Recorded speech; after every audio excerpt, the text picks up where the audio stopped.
Queridos amigos, bienvenidos a este su programa donde Dios llora. Ecuador es un país de inmensas riquezas culturales y naturales. Hoy concentraremos nuestro programa en la Amazonia. La región amazónica es una región natural del país sudamericano conformada por una área aproximada de 120.000 kilómetros cuadrados. Comprende diferentes provincias y se extiende sobre el 48% del territorio ecuatoriano. Esta región es el hogar de centenares de indígenas pertenecientes a muy diversos grupos, pero es también la región que provee al Estado ecuatoriano del petróleo que se exporta. Todo esto ha llevado y lleva a conflictos humanos y ecológicos de los que vamos a hablar hoy aquí con nuestro invitado, Monseñor José Adalberto Jiménez Mendoza, ecuatoriano, capuchino y obispo del Vicariato Apostólico de Aguarico. Monseñor, muchas gracias por estar aquí hoy con nosotros. Gracias a ti, María, y al programa, a todos los que nos están escuchando y viendo este momento. Muchas gracias por invitarme. Has dicho dos cosas, es una región, la Amazonia, es una región natural y cultural, ¿no? Donde está esta riqueza de tanta vida que el Papa Francisco también ha querido ponerla para el sínodo como entre los primeros objetivos a tratar por su gente y por la vida que hay allí. Exactamente, y de estos temas vamos a hablar en nuestra entrevista. Quizá muy brevemente, Aguarico es el nombre de un río, porque el Amazonas tiene muchísimos ríos que fluyen y que es una de las reservas naturales de agua más grandes del mundo, y entre otros está el río Aguarico, ¿verdad? Sí, y el río Napo. Y el río Napo. Cuéntenos un poquito de su vicariato, brevemente, descríbanoslo con un par de pinceladas. Ya. Del vicariato puedo decir que es una riqueza tan grande, ¿no? Sus ríos, ¿no? Son ríos inmensos, el río Aguarico, el río Napo son afluentes del gran río Amazonas, ¿no? Descubierto por Orellana, por eso la provincia se llama Francisco de Orellana. Y hay una riqueza cultural inmensa y también la gente que ha venido del resto del país a habitar estos lugares, ¿no? Pero es la vida, es diríamos, la naturaleza, pero también la gran amenaza y la realidad, ¿no? De que hay la riqueza del petróleo y de las riquezas minerales, el oro. Y esto es paradójico, porque siendo una riqueza para el país, es a la vez también como la destrucción de muchas áreas de la selva y de sus culturas. ¿El vicariato es de difícil acceso? ¿Cómo es de extenso y cómo se mueve usted, se maneja de un sitio a otro? Estamos hablando del Amazonas, no estamos hablando de la Junta de Guayaquil o de Quito. Sí, bueno, estamos hablando que hasta hace unos 10 años atrás, para ir en carro desde Quito, la capital del Ecuador, eran 13, 14 horas. Este momento, pues, el autobús hace entre 7 y 8 horas, pues si en un carro particular se pueden hacer 6 horas, ¿no? Yendo muy rápido quizás 5. Las vías han mejorado mucho en este sentido. Pero otra parte dentro de las comunidades es por río, ¿no? Es la canoa, son la quilla, la balsa, desde Coca, que es la capital, hasta el último puesto de misión, que es una misión, una casa de los hermanos capuchinos. Yo soy obispo capuchino, ¿no? Sí. Son 320 kilómetros de río y las comunidades, ¿no? Más de 90 comunidades en las riberas de los ríos. Mientras se va recorriendo, pues están ahí las comunidades a uno y otro lado del río. Es un vicariato que fue fundado en 1984, si no me equivoco. Los vicariatos siempre tienen un papel especial en la Iglesia porque son zonas que realmente necesitan como más dedicación, si no me equivoco. ¿Es cierto porque están todavía en desarrollo, porque las situaciones en el país mismo son, como hemos visto, geográficamente difíciles o de cualquier otro tipo? El vicariato tiene ahora 25 años. En estos 25 años se ha conseguido muchísimo. ¿Cómo sería en estos momentos quizá sus retos más grandes? Bueno, el desafío está en cómo evangelizar, ¿no? Como ha dicho usted, los vicariatos todavía no son diócesis, están llamadas a ser diócesis. Y los vicariatos fueron encargados siempre a comunidades religiosas, en principio, ¿no? Para implantar la iglesia, ¿no? Por eso, cuando el nuncio pues, ya me dio la noticia, entonces él me dijo, estás llamado a implantar la iglesia, ¿no? Entonces a la orden capuchina, en años pasados se le entregó esta misión, ¿no? Y los 3 obispos, los 2 obispos anteriores y yo, somos capuchinos también. Y son zonas de difícil acceso, son zonas donde las vocaciones todavía son muy escasas, y por eso yo hago también una invitación a quienes quieran de todo el mundo venir como misioneros al Vicariato de Aguarico, pues están las puertas abiertas, porque creo en una iglesia, como dice el Papa Francisco, de puertas abiertas, en salida universal. Y el otro tema es cómo, respetando a las culturas, también la transmisión de la fe. De esto vamos a hablar ahora más porque, claro, los fieles de su vicariato son casi todo. ¿Sabe la proporción indígena de su vicariato, más o menos? ¿Cuánta población indígena hay? Son, pues, los quichuas hablamos de miles, de los otros grupos son menores, ¿no? Por ejemplo, tenemos como los guaranis, sionas, secoyas, shuaras, son pequeños grupos, ¿no? La población mayoritaria que ocupa toda la ribera del Napo, que son miles, son quichuas, ¿no? Una tercera parte de la población total, diríamos, ¿sí? O sea, ellos han sido los habitantes, antes del petróleo, los únicos habitantes del lugar. Antes hubo la explotación del caucho, había una invasión de fuera, pero era pequeña. En cambio, ahora la invasión es grande, ¿no? Es de la gente que ha venido de fuera, de todas las provincias del país. Estamos hablando de 40.000 personas que viven solo en el Coca, ¿no? Y de 140.000 personas más o menos en toda la provincia. Este tercio que ha quedado de población indígena eran los autóctonos de la zona, y el resto ha sido población que en los últimos, dijéramos, 60, 70 años ha ido accediendo a la zona. Ha ido accediendo a la zona. Recordemos que en la Amazonía todas las poblaciones se llama población flotante. No es de extrañar, por ejemplo, cuando el petróleo tenía un precio muy alto, estaba lleno de gente que había venido de fuera. Una vez que el petróleo bajó de precio, salieron, se dice que 30.000 personas de toda la provincia para buscar trabajo en otro sitio. O sea, la gente que está allí generalmente está buscando trabajo por el petróleo porque se paga mejor. De hecho, algunos de los grupos indígenas que viven en su vicariato fueron realmente, eran poblaciones casi desconocidas que vivían en la selva, totalmente aislados del resto del mundo, hasta que el primer obispo de la diócesis, Monseñor Alejandro Lavaca, intentó mucho entender, comprender esas culturas y acercarlas quizá de alguna manera, o ver cómo se podían acercar a la fe, pero también al mundo, ¿no? Él, creo que de hecho, me contaba usted antes, escribió unas crónicas, la crónica Guarani, que además la ha traído, ¿sí? Esta crónica, sí. Y entonces cuéntenos un poquito de este libro. Esta crónica la escribió Monseñor Alejandro Lavaca, pero primero hablaría un poquito de él, ¿no? Él, estamos hablando de los años 50, él pide ser misionero en China y marcha a una región del Gansu, en China, ¿no? Él era español de origen. Él era español de origen, sí, vasco, guipuzcoano. Y es expulsado entonces de China.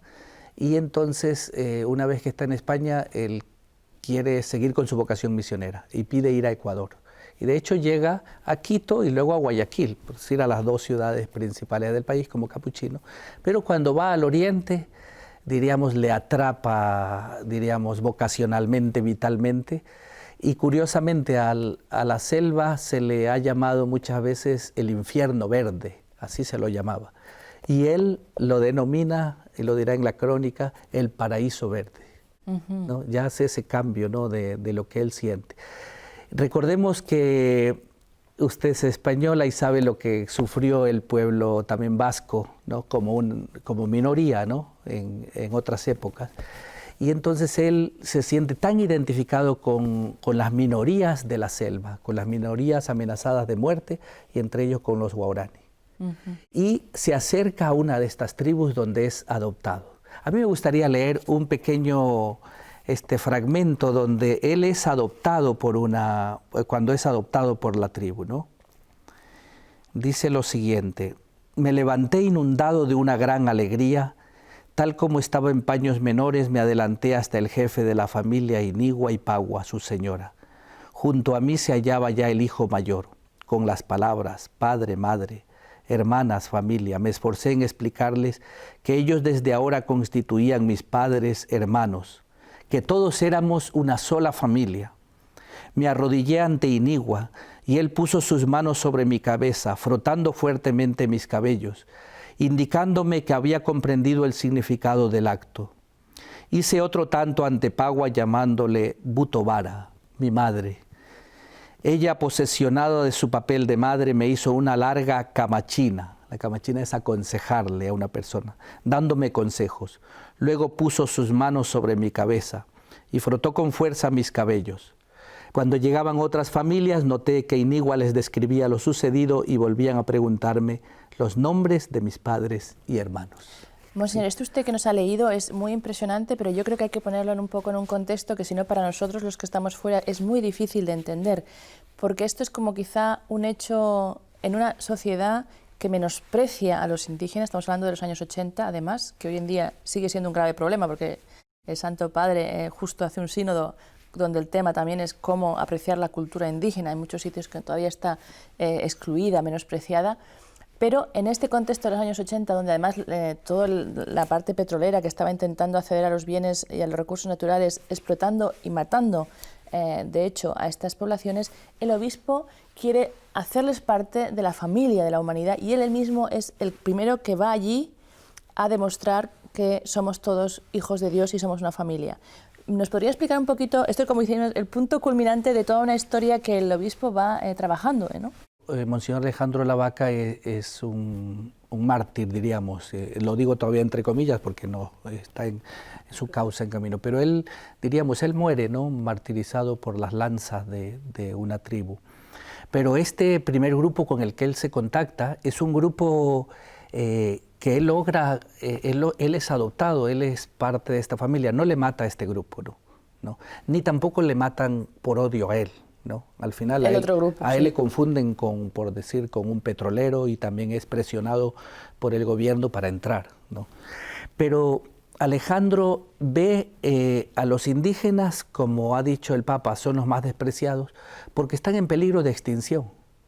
O sea, yo creo que si el Papa pone ahora en el plató este tema del sínodo para todo el mundo, ¿no?, es porque los pueblos aborígenes están en peligro de extinción, porque hay una riqueza mineral enorme de petróleo, de oro, y ellos están siendo confinados. Llegará un momento dado, como se acaba todo, como se acaba el petróleo, se acabará la selva. Si se acaban estos pueblos, se acaba la selva, ¿no? Y entonces Alejandro entra al grupo y dice, yo tengo que salvarlos. De hecho, la frase que toma él con la hermana Inés Arango, porque no muere solo, sino esta hermana también, que ha hecho un largo camino con los indígenas, una terciaria capuchina, la frase que ellos dicen es, si no vamos nosotros, los matan a ellos, ¿no? Es decir, se ven obligados. Y María, y hay algo importante en todo esto, es que ellos, al sentirse tan amenazados, al final el gobierno va a extraer el petróleo y si estos grupos oponen resistencia, los matan. Esa es la realidad. Y antiguamente, ¿cómo hacían? Son grupos pequeños de 15, de 20 miembros. ¿Cómo hacían antes? Bajaban un piquete de gente con armas y los exterminaban. No tienen DNI. Es como si mueren mosquitos, como los mosquitos de estos días que vemos por aquí. O sea, mueren mosquitos, no pasó nada, no ha muerto nadie, porque nadie reclama, no están en el mapa demográfico del país, y eso sucedía. Hoy, gracias a los medios de comunicación, ya se andan con cuidado y todo, porque cualquiera graba o ve los muertos cuando van por la selva y todo esto. Entonces, Monseñor Alejandro tiene una conciencia de que los más, diríamos, los más olvidados, los marginados, los que menos cuentan son ellos, ¿no? Y él diríamos, se abajó hasta ellos, de todo el cambio que tuvo que hacer religioso, cultural, hasta el punto de dejarse adoptar por una familia. Me recuerda un poquito también a la frase de San Pablo, ¿no? Hacerse pagano y con se los paganos. anonadó y se hizo uno de tantos. Uno de tantos, sí. ¿no? Entonces yo creo que hay que entenderlo en este contexto, sobre todo en la situación que está usted hablando de realmente de vida o muerte para estos grupos indígenas que en aquella época, y de hecho en parte los frutos que hoy en día de que estas vivan todavía en su zona indígena, se puede decir que ha sido fruto del martirio de Monseñor, el hecho de que todavía estas reservas sigan existiendo, ¿no? Sí, porque él tenía claro que si sea que ellos murieran o no, se iba a frenar. Si lograban negociar o él siguiera con vida, creo que se daba un gran avance, pero eran conscientes que si morían, él y la hermana Inés Arango, eran conscientes que también muriendo frenaban, por decirlo de una manera, la explotación petrolera en esa zona. De hecho, en 30 años se ha respetado la zona. Tras su muerte, no se ha explotado en esa parte. Pero ahora nuevamente han entrado, ¿no? Allí. Recordemos que en la provincia de Orellana está el Parque Nacional Yasuní, y entonces allí están, diríamos, de las especies más grandes del mundo, diríamos en número, ¿no? Que tienen que ser cuidadas y la vida también de los aborígenes. De todas maneras, estos grupos indígenas autóctonos, con todo el derecho que tienen de vivir como ellos quieren, también hay un choque cultural, porque el mundo en 2000 años, porque de hecho no solamente la invasión española, sino también superaron a los incas, luego los españoles, y ahora estamos hablando de la nueva colonización. O sea, son pueblos que han sufrido, que han ido superando muchas diferentes invasiones y colonizaciones. Pero llegará un momento, que también yo creo que es uno de los problemas que también existen, que es un choque de culturas enorme entre estas personas que se han quedado recluidas en un paraíso natural, dijéramos, y el mundo que nosotros hoy en día vivimos. ¿Cómo, este es un gran desafío? ¿Cómo se puede, qué se hace? Porque en algún momento también va a haber un choque cultural. Bueno, este es un tema interesante. Hay un choque cultural, lo que usted nos ha dicho, un choque cultural sumamente violento. El padre José Miguel Goldaras, que ha escrito este libro, La Selva Rota, y yo creo que si el título de este programa es Donde Dios llora, ¿no? Yo creo que llora también en la selva rota, ¿no? Es una palabra fuerte, es una frase fuerte, ¿no? La selva, que debería ser una armonía, está rota. Y hay un choque cultural. Y este sacerdote que lleva más de 50 años en la Amazonía, que habla perfectamente el quichua y que ha hecho la gramática quichua y ha formado a muchos indígenas, él dice que él en estos 50 años nunca ha visto un atropello y una confusión de la cosmovisión indígena de ellos mismos en estos últimos 10 años. Que estamos teniendo el problema del suicidio de los jóvenes indígenas. Es un tema que a mí como obispo me preocupa mucho. No es solo de Ecuador, estaba mirando en Google y veía también otras realidades, es en Venezuela, también los indígenas en Venezuela, los indígenas en Bolivia, indígenas de Colombia. Entonces hay un fenómeno. ¿Qué está pasando con...? ¿Y por qué piensa usted que este número tan alto de suicidios? Nosotros vamos a comenzar un estudio, hemos pedido a una ONG que nos ayude, ¿no?, para lograr el estudio, pero tenemos algunas hipótesis. Una es este choque cultural tan fuerte. Han vivido en un estado, como usted decía, paradisíaco, ¿no?, con sus problemas, pero una vida mucho más protegida por la propia selva y por ello. Y hoy se ven tan amenazados los ríos contaminados, ¿no?, el aire contaminado, porque hay los mecheros que queman el petróleo, y que sabemos que en Ecuador es un atropello tal. Nos decía un biólogo, si esto hiciese en Alemania estarían todos en la cárcel, ¿no? Incluso hay países como algunos países de África, en Nigeria mismo, han logrado canalizar de manera técnica y muy profesional. Y en Ecuador todavía son unos mecheros que no quieren invertir las petroleras diríamos, por no gastar, pero que todo eso está contaminando. Tenemos un problema de cáncer, el problema de pesticidas. Y otro biólogo nos decía también que está causándose una gran depresión por la contaminación de pesticidas y de la contaminación petrolera, la tristeza donde alrededor de los pozos petroleros hay muchos enfermos de cáncer, cáncer al estómago, cáncer a la piel, cáncer al útero en las mujeres. Entonces esto trae una gran tristeza. Y nos decía, nos están ganando por la tristeza. Y otra vez podríamos decir, ¿no?, cuando Dios llora, ¿no? Porque donde en muchas familias, aquí hay un miembro con cáncer, en la otra hay otro miembro con cáncer, en la otra hay otra persona con cáncer. Esto, cuando hay muchas familias en torno a una región, crea una tristeza muy grande y uno de los caminos ese que ven es el suicidio. Por otro lado, el bullying que sigue existiendo, porque hay un racismo dentro de nosotros mismos, ¿no? Nosotros somos mestizos o venimos de otras regiones y a veces del país y menospreciamos al indígena que no habla el español fluidamente. Y es otro de los temas. Son hipótesis, no me atrevería a decirlo así con exactitud, pero yo creo que son cosas que están influyendo. Y otro de los temas importantes es que se sienten cada vez más arrinconados en su propio territorio, ¿no? Porque si entra la maquinaria, ellos viven de la caza y de la pesca. Y si entran maquinarias con todo el ruido, con toda esta amenaza, también les desaparecen los animales, desaparece la vida y ellos también, yo creo que están muy, diríamos, muy amenazados. En este documento que han preparado los obispos, que yo recomiendo a todo el mundo que lo lea, son solamente 17 páginas, no es algo larguísimo, pero tiene muchísimos datos y son muy interesantes el análisis o las preguntas que se exponen allí.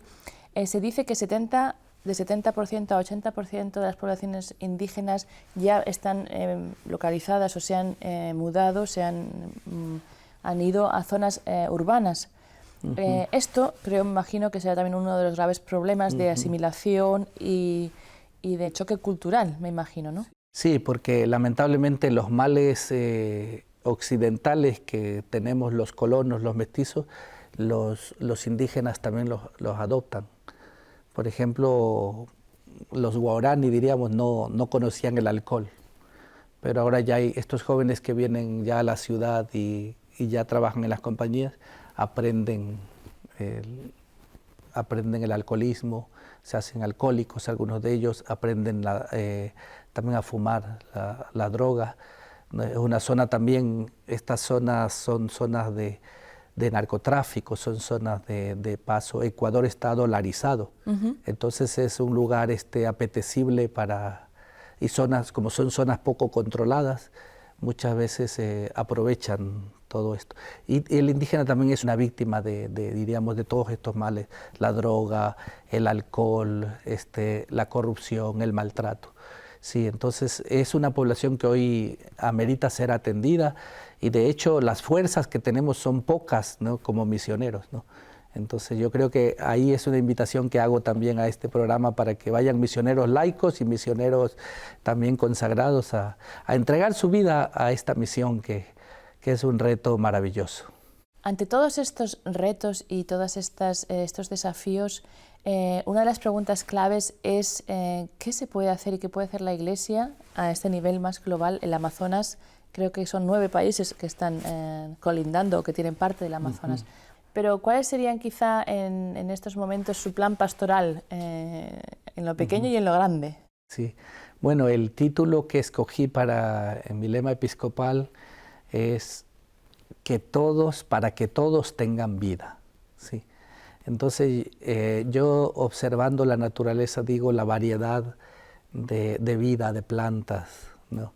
En el agua la variedad de peces, de animales que viven allí, la variedad de aves, hablo en el mundo animal, en el mundo vegetal, pero también la variedad en la humanidad, ¿no?, la variedad cultural, ¿no?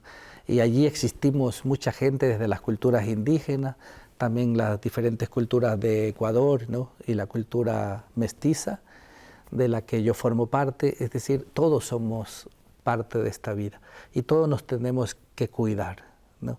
Y todos llamados también a este amor a Cristo. Cristo viene también para que todos sean uno en la diversidad, no uniformarnos, pero sí en esa gran diversidad, ¿no? Y es lo que quería Alejandro. Y otra cosa que a mí me parece importante es que el salvar la Amazonía no solo es un tema de los amazónicos, sino de toda la humanidad. Yo pienso que una persona no puede decir, bueno, como mis pulmones están dañados, pero tengo ojos, tengo boca. Es que si tus pulmones están dañados, tampoco servirá de nada tus ojos ni tus pies. Es decir, son los pulmones de la humanidad. Allí se concentra una de las mayores reservas de agua de todo el mundo. 20% creo de todo el agua del mundo. Entonces, de todo el agua del mundo. Entonces es algo que tiene que ser cuidado, el cuidado de la creación. Y por eso esta carta magnífica del Papa, ¿no? Laudato Si, ¿no? Tomando esa frase de San Francisco, ¿no? Loado seas mi Señor, hay que cuidar este paraíso verde. La última pregunta tiene que ver con la cruz. Hemos dicho que el testimonio concreto de la cruz, y usted me decía que esa cruz que usted lleva tiene también su historia. Quería que nos la explicara brevemente por qué lleva usted esa cruz como obispo. Sí, el primer obispo fue Monseñor Alejandro Lavaca, que no llegó a 3 años de obispo, porque él murió, ¿no?, al anciado, junto con la hermana Inés Arango. Y esta es una copia que el obispo, mi antecesor, Monseñor Jesús Esteban Sádava, que estuvo 26 años de obispo, él es de Pamplona, él, un indígena, ¿no?, Santos Dea, indígena quichua, le trabajó esta cruz. Esta cruz, diríamos, es una copia de la que tenía Monseñor Alejandro Lavaca. Y está aquí incrustado en lo blanco, que es el cuerpo de Cristo. Son unos dientes de huangana, de un animal de la selva. Los dientes, y está incrustado en una madera que es típica ya, una madera durísima que se llama chonta, ¿no?, que es con la que hacen también las lanzas. Este es el material de las lanzas. No fue de una lanza de las que tuvo Monseñor, sino el material es de esa madera, ¿no? La chonta es un material durísimo, y esta cruz, que para mí también es un signo de compromiso con la iglesia indígena y con la iglesia de Aguarico en la provincia de Orellana, para que todos tengan vida. Muchas gracias, Monseñor, por este tiempo que nos ha dedicado. Muchas gracias por haber explicado un poquito más y por habernos quizá hecho presente esta gran intención de la Iglesia en estos momentos de que cuidemos el planeta, la tierra, la casa común, que se habla, la creación que Dios nos ha dejado en las manos. Muchas gracias, María, también por esta entrevista y al canal. Y muchas gracias también a todos ustedes, queridos amigos, por haber seguido su programa Donde Dios Llora. Y si desean ayudar a la Iglesia en la Amazonía, si desean saber más sobre el problema de la Amazonía, no duden nada en contactar con la dirección que van a ver ahora al final en su pantalla. Muchas gracias, que Dios les bendiga y hasta la próxima semana.